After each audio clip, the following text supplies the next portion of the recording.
রহমানির রহিম। আপনারা জানেন, আজ আমরা যখন দুবাইয়ের মাটিতে আমাদের সাধারণ শিক্ষার্থীদের পক্ষ নিয়ে দাঁড়িয়ে আছি, আজকে বাংলাদেশের বুকে 30টার উপর এই মুহূর্তে লাশ পড়ে আছে।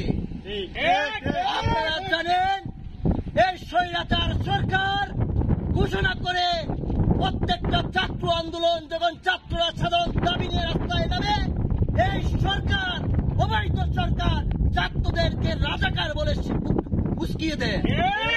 আমাদের সাধারণ শিক্ষার্থীরা দাবি জানিয়েছে মেধা। এই সরকার বলেছে আমরা নাকি রাজাকার। আমরা যদি রাজাকার হই তাহলে রাজাকারের দাবি নিয়ে এই সরকারকে পদত্যাগ করতে হবে।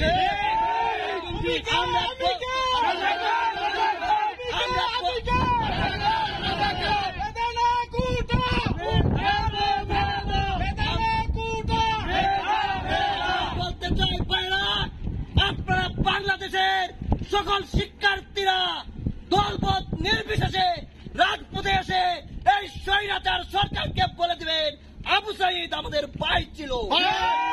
যারা মরেছে তারা আমাদের রক্তে করা, আমাদের আদর্শ করা ভাই।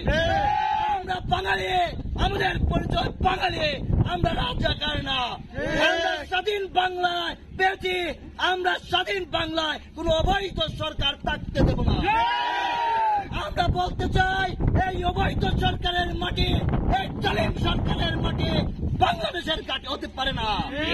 আমার ভাইকে আর একটা আঘাত করলে দুবাই নয়, সারা ওয়ার্ল্ডের সকল বাঙালিরা নামতে বাধ্য হবে। আমরা বলে দিতে চাই, হুঁশিয়ার করে দিতে চাই এই সরকারকে, আর একটা গুলি নয়। আপনারা আজকে দেখেছেন আমরা কালো পোশাক পরেছি, আমাদের ভাইদের জন্য কাপনের সাদা পোশাক পরতে আমরা রাজি আছি। আমরা বলে দিতে চাই, আজকে আমরা এই মুহূর্তে যারা আছি, আগামীতে আরো বিস্ফোরণ করে এই দুবাই থেকে এই সরকারের পদত্যাগ দাবি করবো ইনশাল্লাহ। ভালো থাকবেন দেশের ভাইয়েরা।